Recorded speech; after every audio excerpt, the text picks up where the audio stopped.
Lucas 23, o versículo é o 34.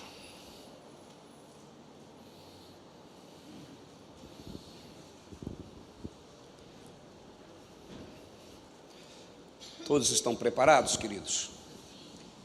Esse é o momento que Deus vai falar conosco, amém? Amém, amém, pessoal? Amém. Vale a pena ressaltar que esse momento não é um momento sem significativo, sem importância, ou um momento que a gente tem que encarar como algo rotineiro de um culto. Esse é o momento onde Deus vai nos dar instrução. Nós que nascemos de novo, nós mudamos, saímos de um território, passamos a fazer parte de um outro território, fomos resgatados do reino das trevas e transportados para o reino de Cristo. Mudamos de reino, diga, mudamos de reino. Quando se muda de reino, se muda a constituição que rege a sua vida, amém? Então, se você era das trevas, havia um sistema que regia a sua vida, a sua forma de ser, sua forma de pensar, isso determinava os seus comportamentos.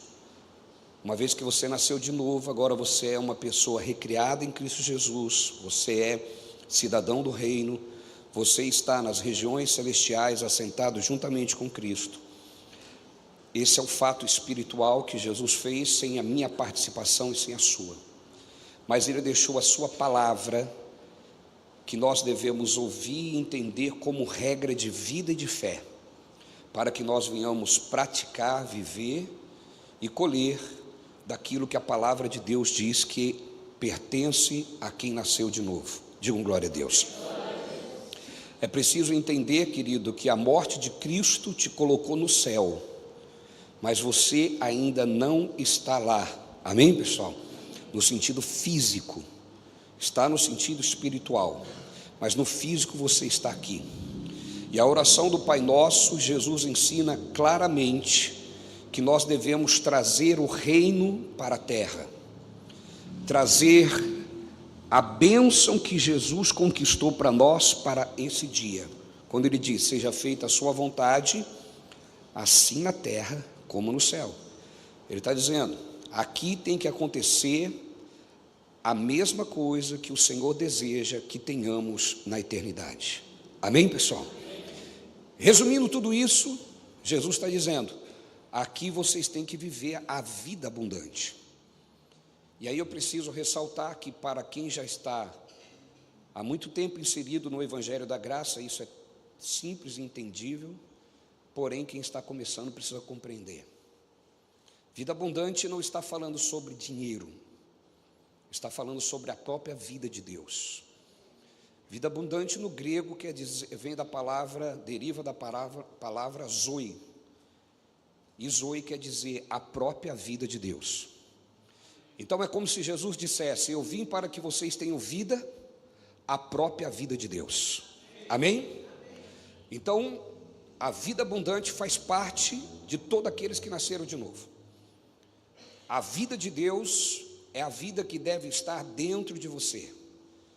Isso está em concordância com João 3,16, quando Jesus disse, Deus amou o mundo de tal maneira que deu o seu único filho para todo aquele que nele crê, não pereça, mas tenha a vida eterna é a vida de Deus. Amém, pessoal? Que você tenha a vida de Deus dentro de você. A vida de Deus, você consegue imaginar uma vida cheia de doenças e enfermidade, cheia de derrota, cheia de misérias, cheia de fracasso? Percebe que então vida abundante dentro do contexto de só finanças é uma vida pobre. Você pode ter dinheiro, mas se é só dinheiro você é igual a um miserável. Você precisa ter a natureza de Deus dentro de você. Amém, pessoal? A vida de Deus é isso que Ele veio trazer para nós. Quando Jesus diz, o diabo vem para matar, roubar e destruir. O ladrão só vem para matar, roubar e destruir. Mas eu vim para que vocês tenham vida. E vida abundante, Ele está se referindo à natureza de Deus. É essa que está dentro de você. Amém? Bom, uma vez que nós sabemos disso, o que nós precisamos fazer? Começar a viver segundo a constituição do novo reino que nós estamos inseridos. A Bíblia Sagrada. Quando você ouve a palavra de Deus, e essa palavra, ela choca com o que você vive no dia a dia, o conselho que eu te dou, porque é o passo que você tem que dar após isso, é alinhar a sua vida àquilo que diz a palavra de Deus. Você tem que ser honesto com Deus e com você e dizer: Senhor, a tua palavra diz isso, mas eu vivo isso. Apesar de eu fazer isso por hábito, às vezes, apesar de eu fazer isso inconsciente, eu estou fazendo. Me ajuda agora, Espírito Santo, me dê condição, me ajude em minhas fraquezas, para que eu alinhe a minha vida e esteja em linha com a sua vontade. Quando você faz isso, você está exatamente no lugar da bênção. Diga um glória a Deus. Exatamente aonde manifesta as bênçãos de Deus. Então, é muito simples. Esse momento é o momento onde você vai ouvir sobre os princípios de Deus. E quando você ouve esses princípios e acata em sua vida e está predisposto a viver aquilo, o Espírito Santo vai te dar condição para viver. Amém, pessoal? Hoje eu quero falar aqui sobre o que está em Lucas 23, 34. Pode projetar, por favor? E eu quero pedir para que vocês leiam comigo. Posso contar com a ajuda de vocês? Aquela rotina que a gente faz em todos os cultos, eu vou contar até 3 para iniciar todo mundo junto. Amém? Você não é obrigado a ler, mas se você puder ler, leia comigo, leia em voz alta. Vamos lá, 1, 2, 3.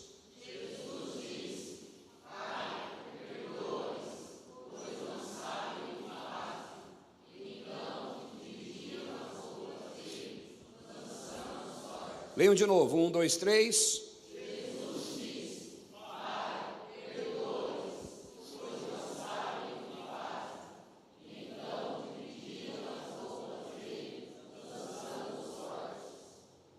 Querido, aqui está o milagre do perdão. Repita comigo: o milagre do perdão. De novo, bem forte: o milagre do perdão. Para quem Jesus estava falando isso? Para quem que Jesus estava pedindo que o Pai perdoasse? Para aqueles que estavam batendo, cuspindo, maltratando, chicoteando. Jesus estava pedindo para que o Pai perdoasse aquele que estava causando dor nele. Quantos aqui alguém já causou dor na sua vida? Quantos aqui já?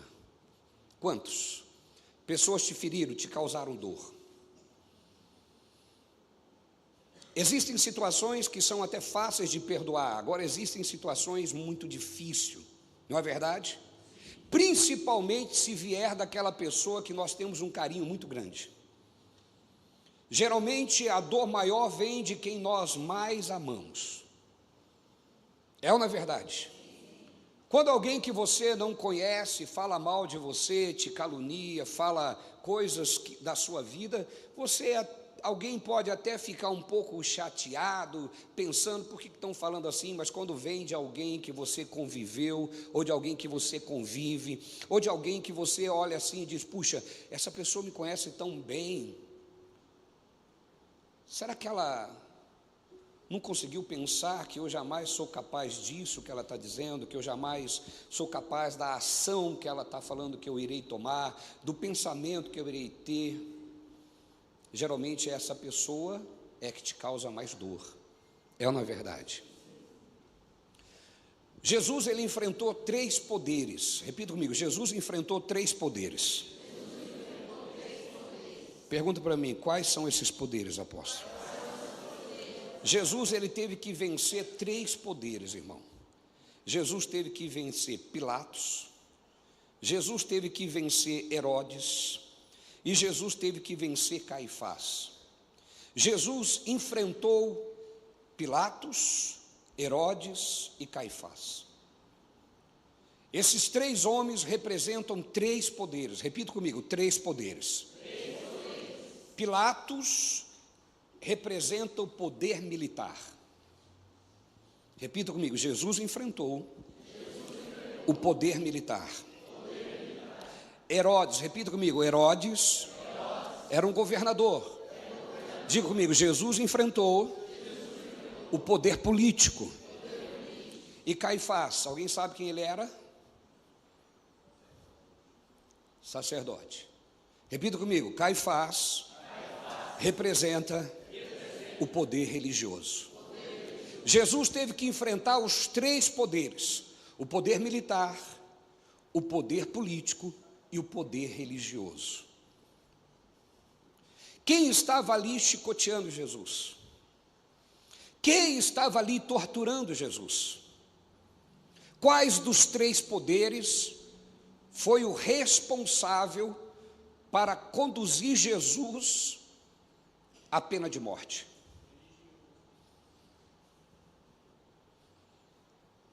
Exatamente, o poder religioso. Então, quando Jesus ele está ali sendo torturado, quem foi o maior responsável? Todos os três estavam, claro, inseridos. Caifás, ele não poderia decretar, mas Caifás, ele participou julgando Jesus e acusando ele de blasfemar contra Deus. Caifás, ele era o chefe do Sinédrio. Sinédrio era um tipo de tribunal religioso que julgava aquelas pessoas que cometiam pecados, aquelas pessoas que cometiam blasfêmia, e Jesus foi levado diante de Caifás. E Caifás, ele julgou Jesus. Não sei se vai dar tempo da gente ler, ou melhor, vamos ler Mateus 26, Mateus capítulo 26, versículo 54.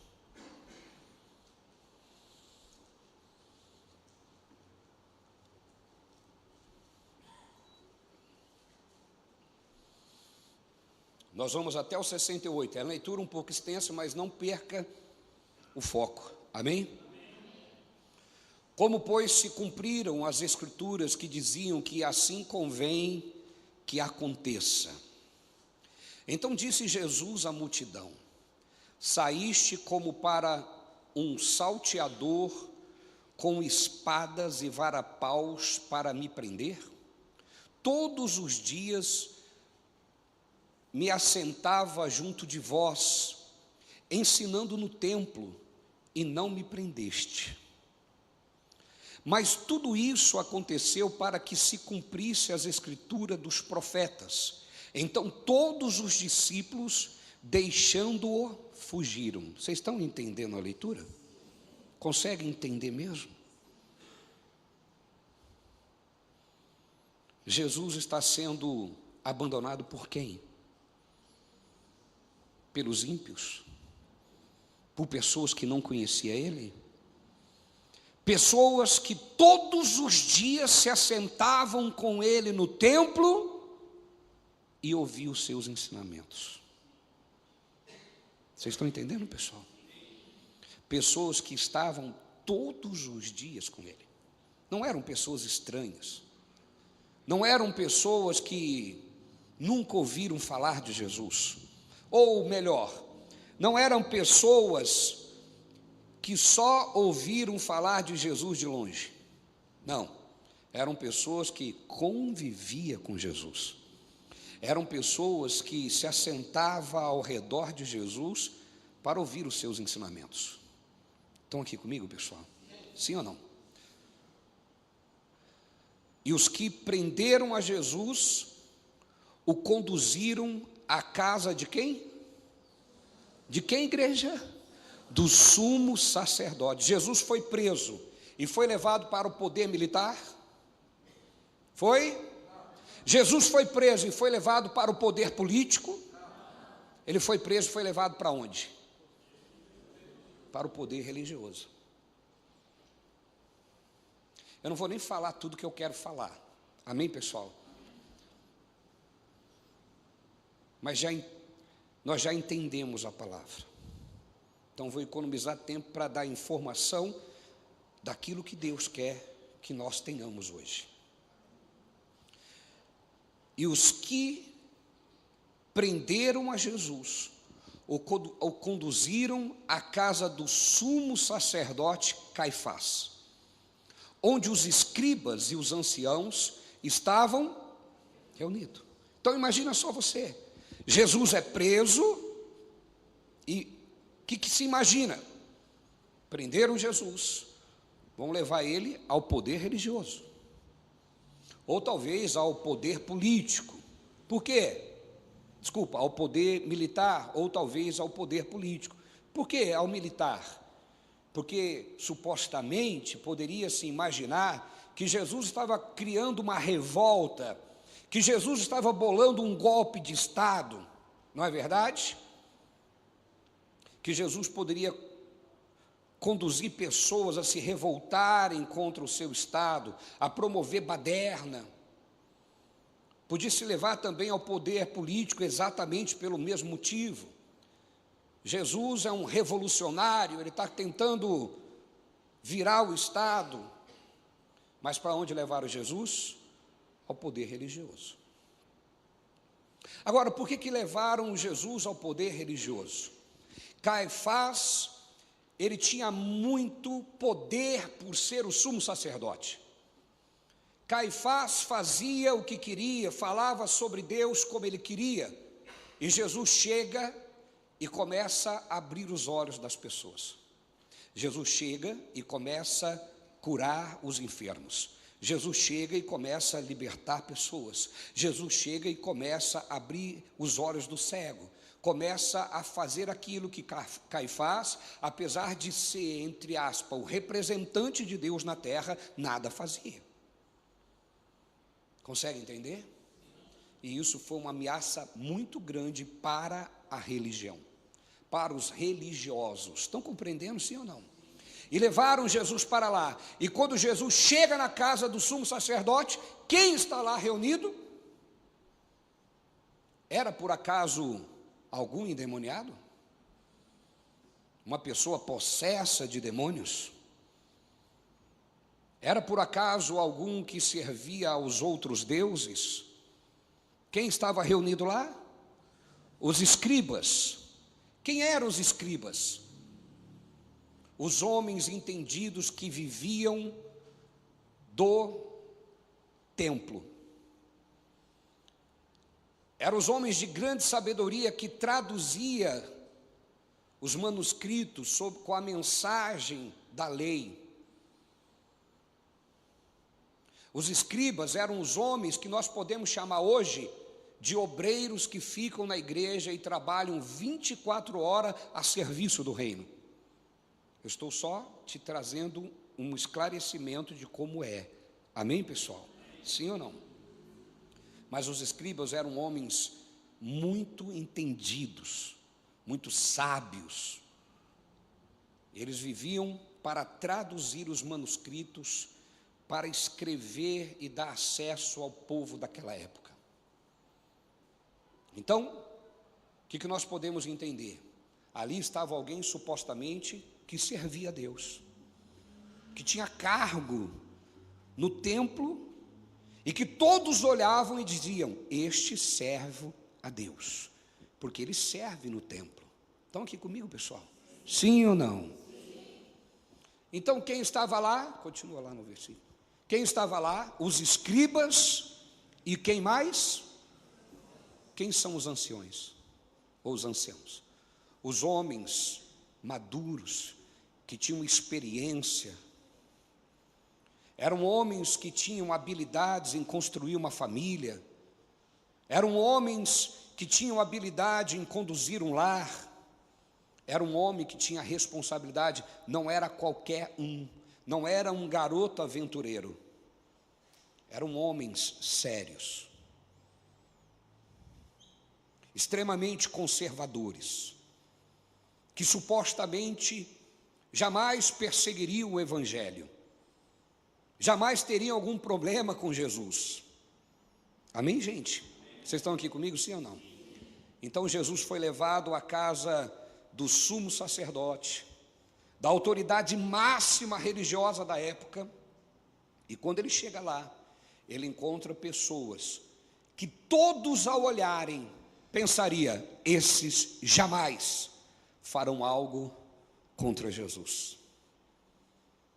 E foram essas pessoas que estavam lá reunidas. Continua. E Pedro o seguiu de longe até o pátio do sumo sacerdote, e entrando, assentou-se entre os criados para ver o quê? o fim. O que vai acontecer? Eu vou ficar até o fim para ver o que vai acontecer com Jesus. Quem era Pedro? Quem, igreja? Andava com Jesus? Jesus abençoou a vida de Pedro? Pedro prosperou com Jesus? Sim ou não? Quem era Pedro antes de Jesus? Um pescador fracassado, um empresário falido, um empreendedor quebrado. Agora, um homem de respeito e de sucesso. Jesus não só mudou a vida de Pedro, mas também resolveu o problema da sua casa. Jesus entrou dentro da casa de Pedro e curou a sua sogra, porque a sogra enferma era uma grande preocupação para Pedro, porque Pedro estava no ministério, e com problema em casa ele não poderia trabalhar tranquilo para o ministério. Jesus é como se ele dissesse, eu estou parafraseando, preste atenção no que Deus está falando. É como se Jesus dissesse para Pedro, Pedro, eu vou resolver o seu problema para que você fique livre só para fazer a obra. Jesus entra na casa de Pedro, cura a sogra de Pedro, resolve o problema e Pedro está livre de preocupação, só para andar com Jesus. Pedro viu milagres? Sim ou não, igreja? Pedro realizou milagres? Muitos. Ele voltou maravilhado e disse, Jesus, em teu nome até os demônios se dobram diante de nós. Agora Pedro está como? Do lado de Jesus? Esse mesmo homem que disse, eu jamais irei te abandonar. Vocês estão entendendo a palavra? Sim ou não? Esse mesmo homem que disse, ninguém vai te prender, eu vou contigo até a morte. Agora, está seguindo Jesus como? Lê de novo o início. E Pedro seguiu e se assentou para fazer o quê? Para ver o que, igreja? O fim. O que isso vai dar? Eu não vou participar disso. Eu não vou me envolver com isso. Eu não faço parte, porque isso pode me ferir. Então Pedro preferiu não se envolver. Continuando. Ora, os principais sacerdotes. Quais sacerdotes? Os principais. O que representa os principais sacerdotes? A liderança do templo. Os maiorais. Amém? Os principais sacerdotes e os anciãos e todo o conselho. Buscava o que, igreja? Buscava o que? Falso. Quem buscava falso testemunho? Aqueles da onde não se esperava. Não é verdade? Sim ou não? Aqueles que jamais alguém poderia dizer que levantaria uma mentira contra Jesus. Sabe por quê? Porque todo o livro da lei, e era o tempo que esse povo vivia, todo o livro da lei falava que o Messias havia de vir. E quando o Messias veio, eles não identificaram Jesus como o Messias que havia de vir. O que eles faziam no templo? Vocês estão aqui comigo? Então todos os principais sacerdotes, os anciãos e todo o conselho buscava falso testemunho contra Jesus, para poderem fazer o quê? Dar-lhe o quê, igreja? Então quem condena Jesus à morte? O poder político, o poder militar ou o poder religioso? Meu irmão, religioso é perito em matar pessoas. Religioso é perito em matar pessoas. Religioso, quando não mata a vida espiritual de uma pessoa, ele consegue matar a reputação da pessoa. Já viu como o religioso fala mal de outro? O crente em Jesus, não. Religioso é perito em destruir reputação.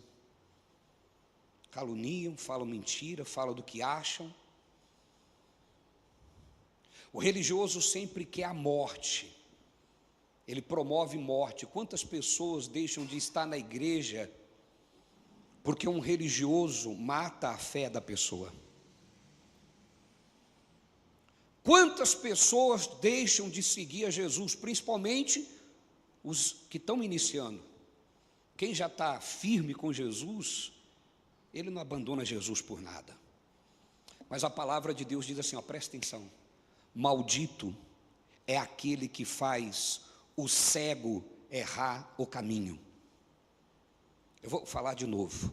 Maldito é aquele que faz o cego errar o caminho. Quem é cego? Aquele que ainda não viu Jesus. O caminho é Jesus. Então tem pessoa que está começando na fé, o religioso mata. Matou quem? O cego. Aquele que ainda não tem os olhos espirituais abertos. Religioso mata pessoas.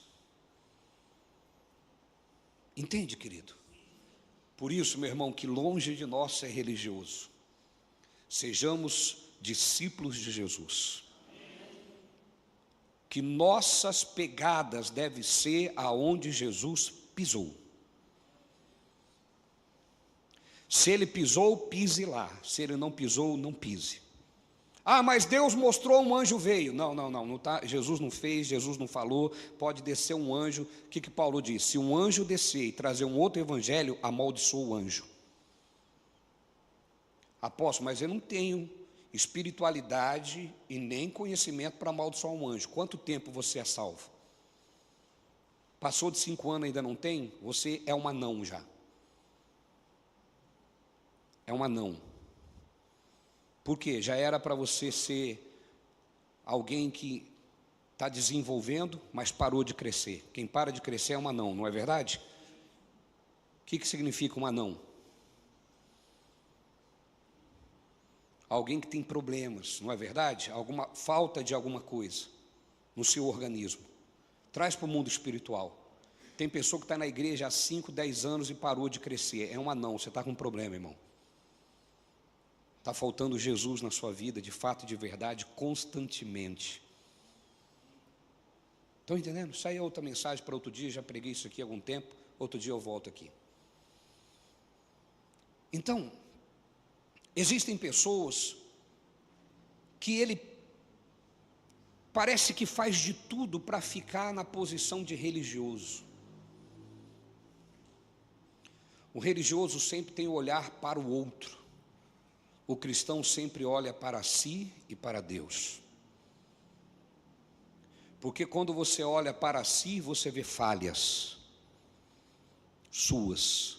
Quando você olha para Deus, você vê compaixão. E aí quando você bota os olhos no próximo, você enxerga alguém que é digno de misericórdia quanto você. E aí você estende as mãos. Entende, pessoal? Então, Jesus foi levado, e lá está os principais sacerdotes, os anciãos, e eles buscavam falso testemunho para poderem dar-lhe a morte. Continua, por favor. E não o achavam,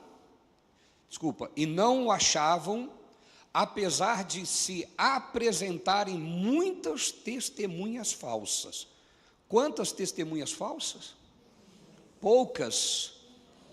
Eles não achavam, irmão, como matar Jesus, apesar de muitas testemunhas falsas. Eu fico imaginando, irmão, olha, vocês estão comigo ainda? Eu fico imaginando, quando eu leio essas passagens, se eu estivesse lá vendo isso. Eu tenho uma preocupação muito grande, irmão, porque eu vou lá para aquele tempo e venho para os nossos dias, e eu vejo que a opinião pública é convencida por testemunhas, seja ela verdadeira ou falsa, testemunhou, falou que fez, todo mundo acredita. Se você estivesse lá, você que acredita em tudo, o que você falaria de Jesus? Com tantas testemunhas falsas, o que você estaria falando? Olha, realmente, hein? Ele é tudo isso. Ah, não é não. Ah, você não viu as testemunhas? As testemunhas não iam mentir. Não é não? As testemunhas não iam mentir. Quantos falam isso?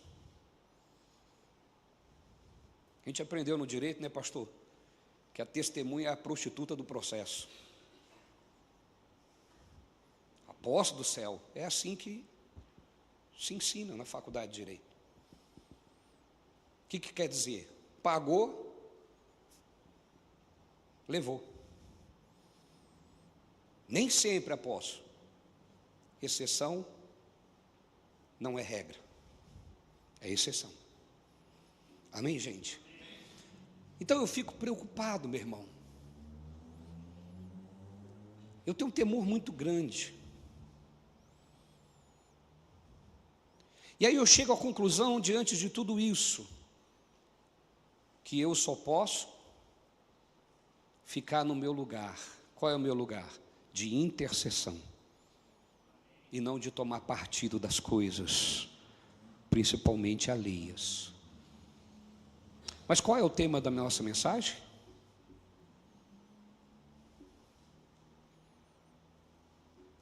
Cri, cri, cri, cri. Vamos de novo? O milagre do perdão.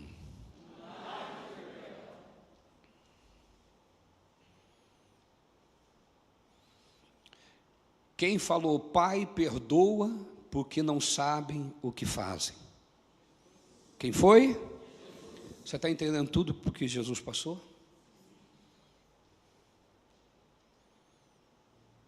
É fácil falar o que ele falou, igreja? Hã? Porque ele estava falando para quem? Para que Deus perdoasse quem? Os que são de casa.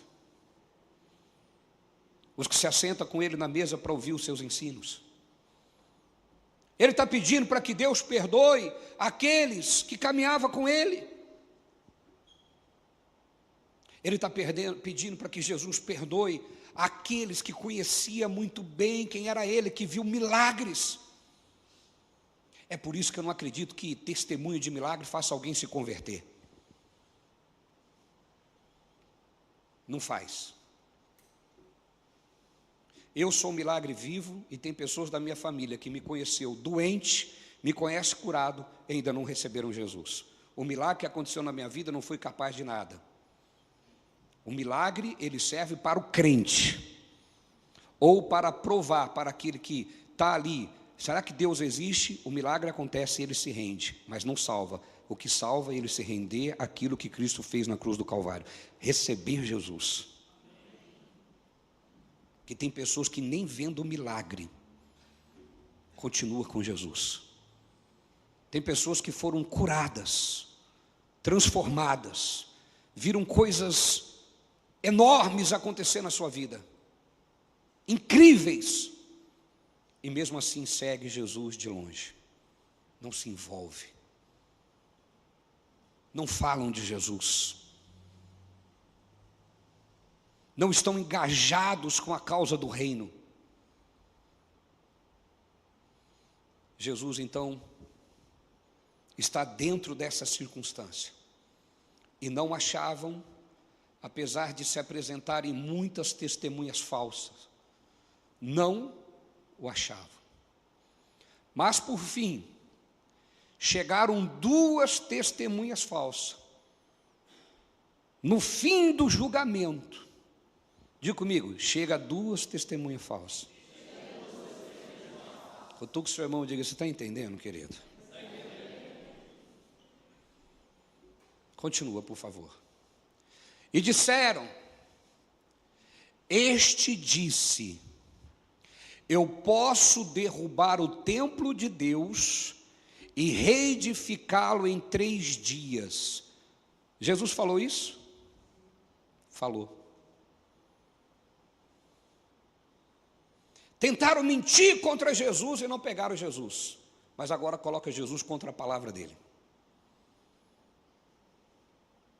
Você percebe que existe um maquinar para matar Jesus? Entende, pessoal? Continua, por favor. E levantando-se o sumo sacerdote, disse-lhe: não responde coisa alguma ao que estes depõem contra ti? Jesus, porém, guardava silêncio. Ele não se defendeu, ele estava em silêncio.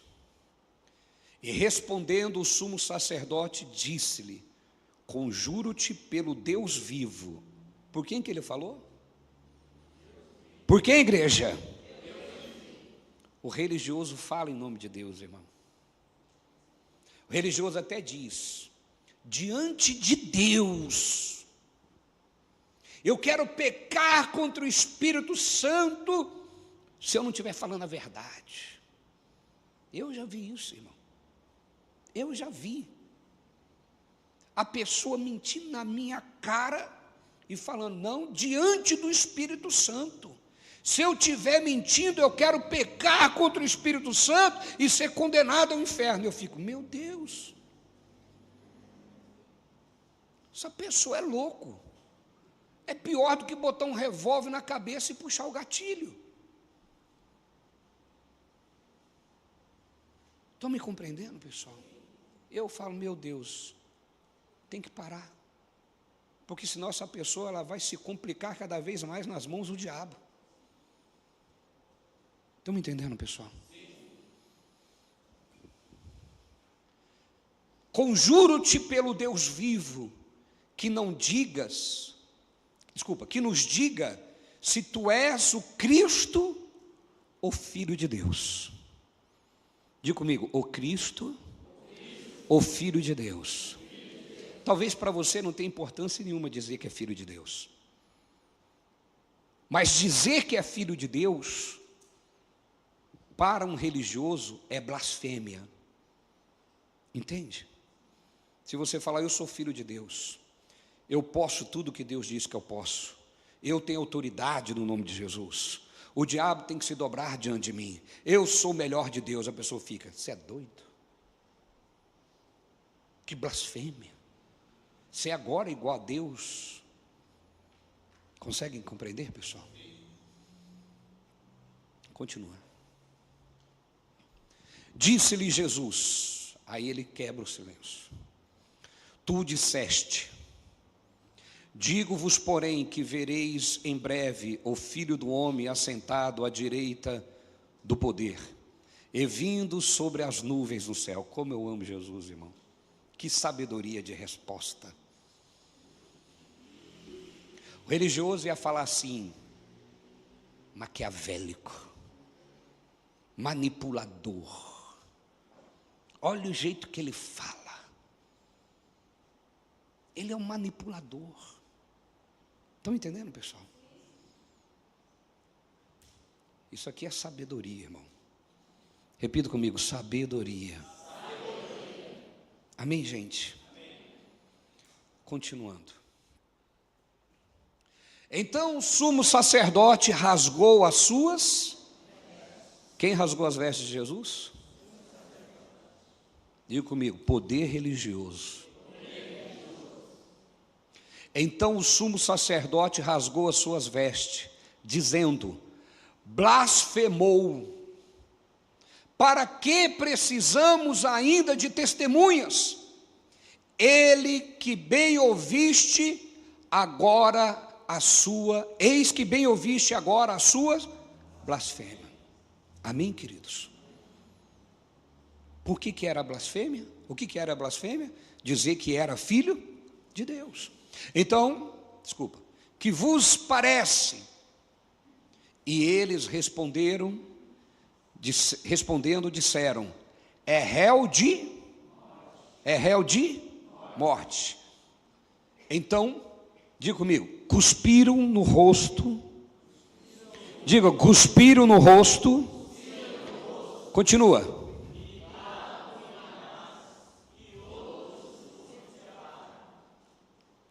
Quem começou a torturar Jesus?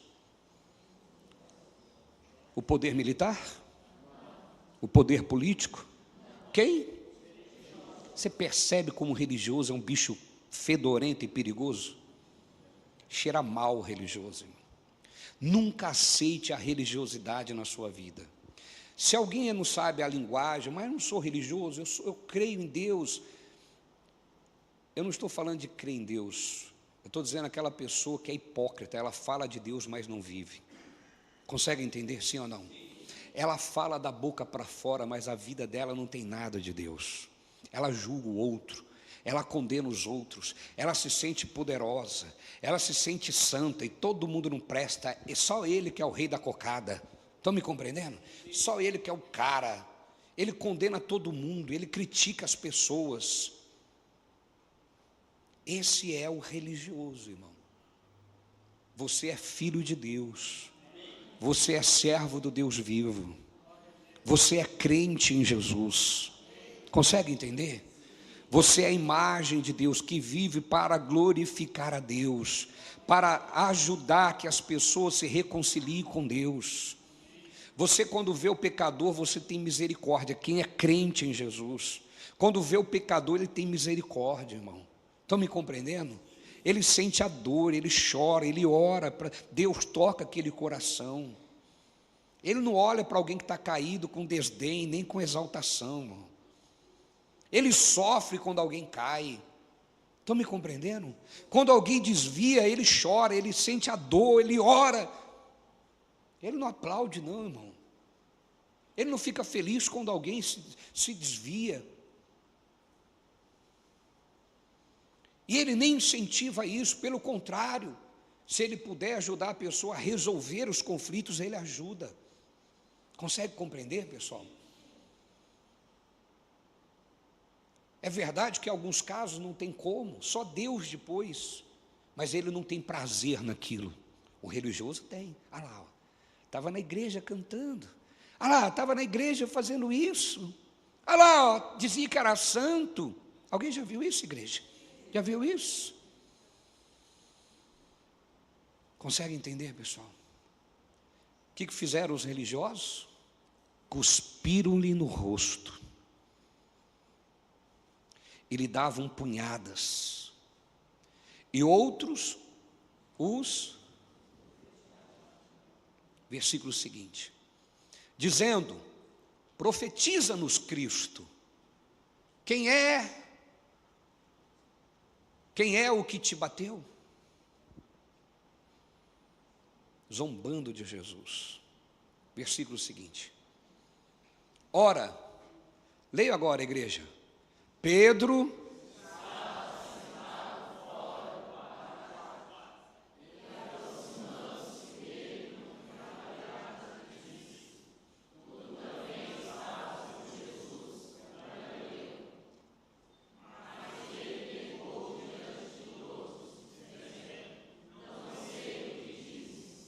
percebe? Então, quando nós lemos aquela passagem, Jesus dizendo: Pai, perdoa, porque eles não sabem o que fazem. Jesus estava pedindo que o Pai perdoasse aqueles que tinham o dever de conhecer Jesus muito bem, aqueles que tinham o dever de serem leais. Jesus estava falando: Pai, perdoa os que são da minha casa. É por isso que Jesus disse: os inimigos são aqueles da própria casa. É por isso que quando Jesus disse: perdoa os seus inimigos, Ele não está dizendo perdoa quem está lá fora, não é nada disso. Perdoa quem está dentro. porque os meus inimigos são da minha própria casa. O perdão, meu irmão, é um ato divino.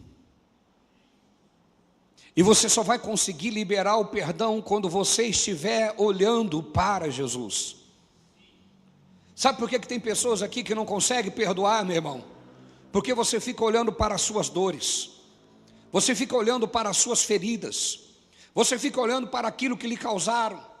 Enquanto você olhar para as suas dores, para a ferida que lhe causaram, você não consegue olhar para o futuro glorioso. Quando você tira os olhos daquilo que lhe causaram, quando você tira os olhos da ferida que te fizeram, você começa a olhar para o futuro, e você começa a ter esperança, você começa a olhar para o futuro, e você sabe que no futuro está Jesus, porque Ele disse que viria. Então você vai fazer tudo o que Ele diz, você vai cumprir a sua palavra, porque você sabe que Ele vai cumprir o que Ele falou, que Ele vai voltar para buscar a sua igreja. E quando você olha para o futuro, meu irmão, você perdoa. Você perdoa. Sabe por que as feridas ainda são feridas? Porque você fica todos os dias cutucando ela. Enquanto você não parar de cutucar as feridas, ela não vira uma cicatriz. Feliz é o homem que tem cicatrizes, porque as cicatrizes demonstram que você venceu aquilo que um dia te feriu. Mas se você ainda não tem cicatrizes, significa que feridas estão abertas, e estão abertas porque você insiste de olhar para elas, você insiste em focar nelas, você insiste em ficar olhando para aquilo que lhe fizeram, e quanto mais você olha para aquilo que lhe fizeram, só existe um sentimento que brota em você: vingança.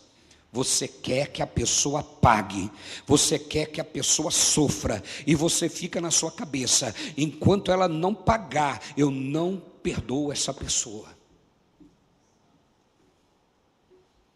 Olhe para Jesus. Jesus estava apanhando dos seus, Jesus estava sendo condenado pelos seus.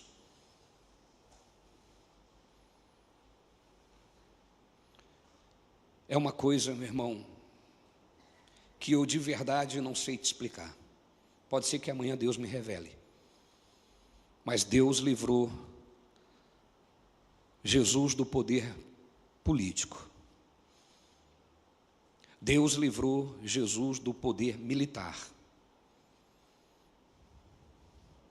Mas quando caiu na mão do poder religioso, Deus não livrou. E de lá, ele foi lançado para o poder religioso, para o poder militar e o poder político. Ambos os condenaram. Mas quem liberou Jesus para a condenação foi a religião. Entende? Quando Jesus nasceu, o poder político controlado por Pilatos enviou 2.000 homens do seu exército para matar Jesus. Quantos sabem disso? 2.000 homens, um exército poderoso, foi enviado para matar Jesus, e não matou. Pilatos deu uma ordem para o exército: vá e entre em todas as casas, matem todos os meninos que têm abaixo de 2 anos, mas o foco era pegar Jesus. José pegou a sua esposa Maria e Jesus e fugiu para o Egito. Deus, sabendo disso de antemão, enviou lá homens de Deus. Eu vou falar o que todo mundo conhece: os 3 reis, os 3 pastores. Não vamos entrar em detalhe agora o que era, só para você entender. O ouro, incenso e mirra foi aquilo que deu condição de financiar a fugida de José para o Egito e ficar no Egito até que essa lei caísse e eles pudessem voltar para a sua terra natal. Deus livrou do poder militar. Deus livrou do poder político.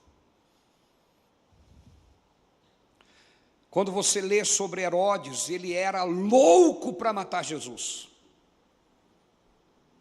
Porque Jesus arrebanhava uma multidão, e Herodes, o governador, imaginava, se esse cara se levantar como um rei, com a multidão que segue ele, nós não podemos impedi-lo.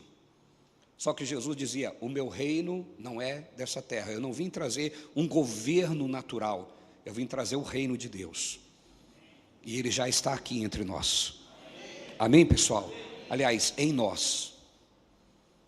Mas quando cai na mão do poder religioso, eles condenam Jesus e lança de volta para a mão do poder militar, do poder político, e ele foi condenado à morte.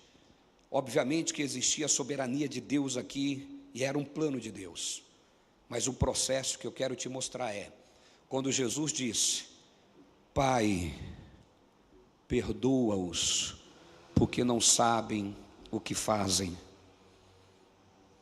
Jesus estava falando para que o Pai perdoasse os seus. A mensagem de hoje é o milagre do perdão. Se você tem alguém na sua casa que você tem que perdoar, não importa o que ele te fez. Olha o que fizeram para Jesus.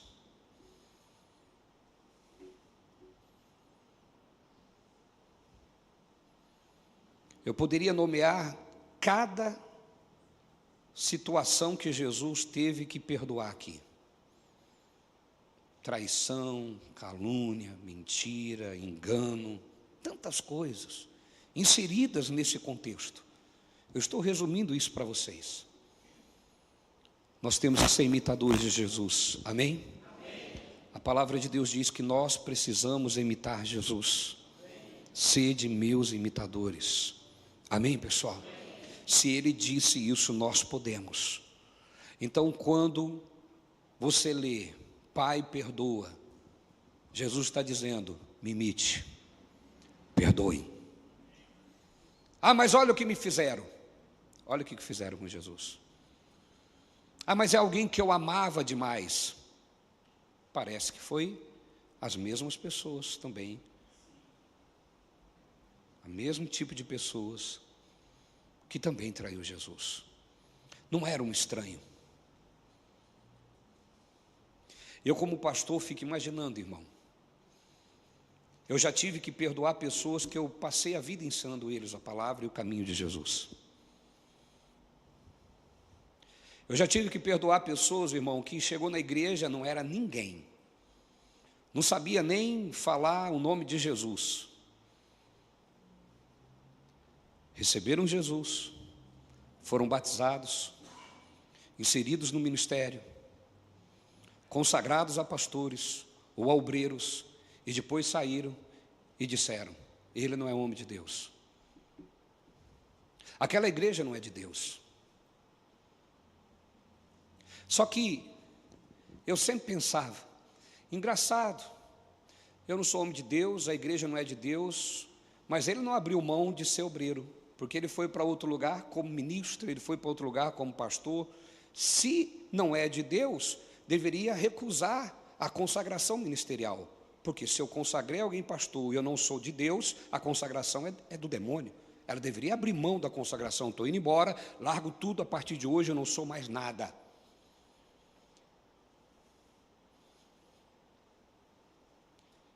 Sabe o que mais me entristece?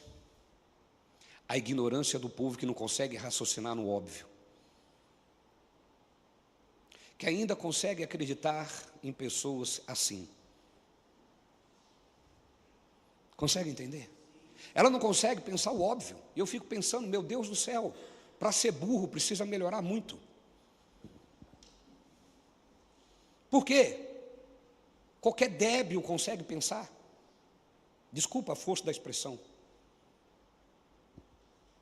Ué, se ele não é de Deus, por que a pessoa sai com o título ou com o cargo que recebeu lá? Não é verdade? E eu fico imaginando, meu irmão, Jesus passou por algo muito mais forte do que eu. Consegue compreender, meu irmão? São 30 anos que eu tenho de experiência. Quantas traições eu já não vi. Mas nada, meu irmão, pode ser desculpa, porque o meu Senhor teve que perdoar muito mais do que isso. Nada pode ser desculpa. Graças a Deus, o perdão é uma coisa que é muito fácil para mim. Eu não falo isso para exaltar, só estou te contando um fato. Eu sou muito fácil para perdoar, graças a Deus. Mas se eu não fosse, o ministério seria muito pesado para mim, muito mais do que é. Agora esqueça isso e pense em você. Quem você tem que perdoar hoje?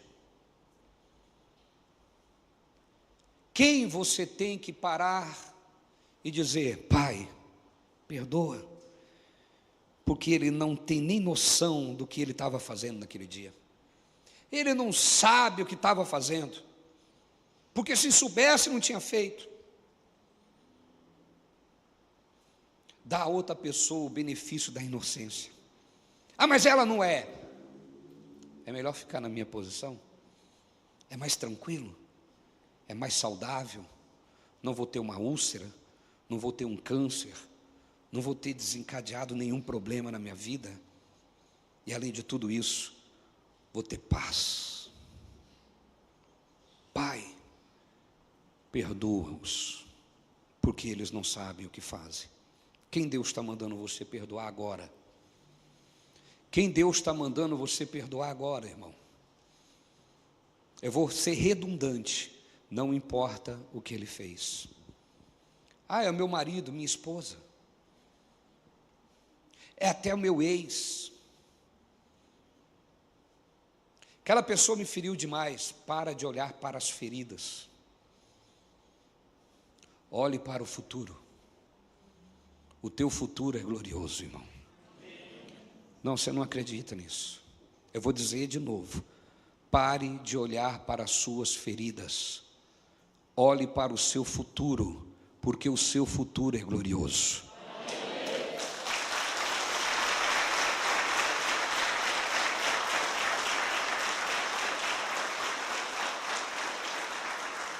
Tira os olhos da ferida. Só olhe de volta quando for cicatriz. Tenha orgulho das cicatrizes. Significa que você venceu. Se põe de pé, aplauda Jesus mais uma vez, bem forte.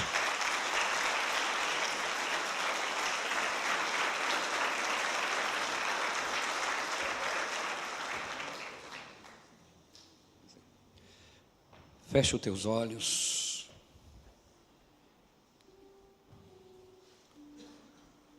Esses minutos, querido, eu vou deixar você só com uma trilha ali, um fundo musical.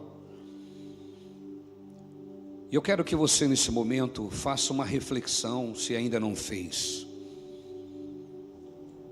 Quem você precisa perdoar? Perdoe agora. Se você não tem força para isso, peça ajuda ao Espírito Santo agora. Diga: Espírito Santo, me ajuda em minhas fraquezas. Me ajuda em minhas fraquezas. Me ajude a perdoar, Senhor. Eu quero perdoar, Senhor. Fale com seu Senhor agora. Se você já chegou à conclusão de quem é que você tem que perdoar, peça agora a Deus. Fale com Deus, melhor dizendo. Fala: Deus, eu perdoo aquela pessoa. Como eu disse, talvez é o seu ex. Faz tempo que vocês já terminaram, mas você ainda é ferido com o que ele te fez. Isso está virando um trauma e você não consegue prosseguir. A sua vida nunca vira a página. Isso virou um trauma, você nunca consegue prosseguir. A sua vida está estagnada porque você não perdoa. Perdoa agora.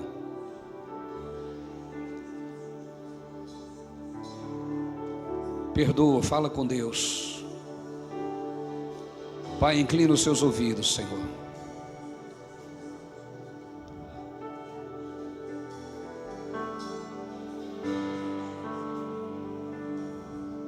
Ouça a oração da tua igreja, Senhor.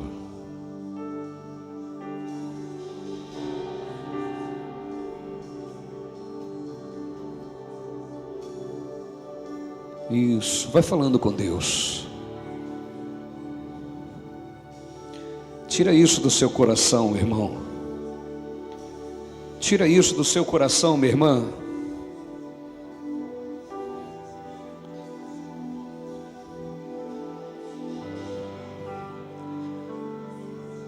Deus, Ele vai te ajudar. Acredite nisso.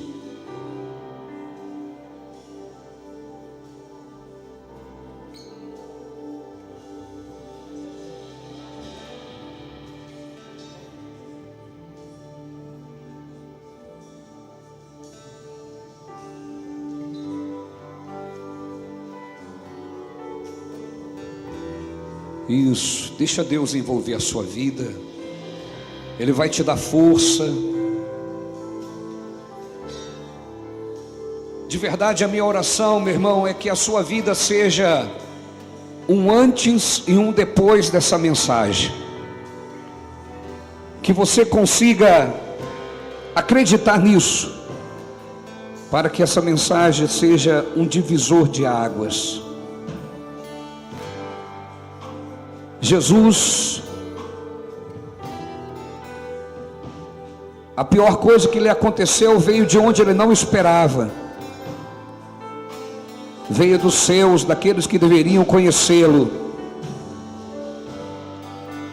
E talvez você vive a mesma coisa, dizendo: eu esperava vir de Pilatos, eu esperava vir de Herodes. Pilatos tinha uma raiva, e ele queria me destruir quando eu não tinha nem defesa. Herodes era louco para me matar, porque me declaravam como rei. E Herodes dizia: aqui quem é rei é César, e não você, Jesus. Mas nenhum deles fez nada. Enquanto Caifás não tomou a decisão de me condenar, enquanto Caifás, o sumo sacerdote, aquele que representa a autoridade máxima religiosa, que falava de Deus, que falava da lei, que falava do sacrifício, foi esse que deveria saber quem eu era. Ele é que me condenou. Então, meu irmão, o que nós aprendemos aqui é que às vezes nós esperamos que o mal venha de alguém que não nos conhece. Nós esperamos que às vezes as pessoas que não nos conhecem que venham fazer algo contra nós. Mas às vezes vem da própria casa, da própria família, do conhecido, daquele que nos conhece muito bem. Mas mesmo assim nós não temos desculpa. Mesmo assim Jesus está dizendo: perdoa. Mesmo assim Jesus está dizendo: Pai, perdoa eles.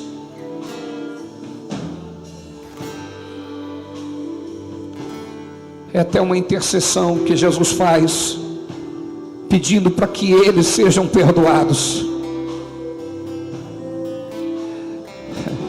É até engraçado que não foi Jesus dizendo: Pai, eu perdoo eles, porque Jesus nem ferido foi. Jesus entra no lugar de intercessor e diz: Pai, perdoa eles, porque eles não sabem o que estão fazendo.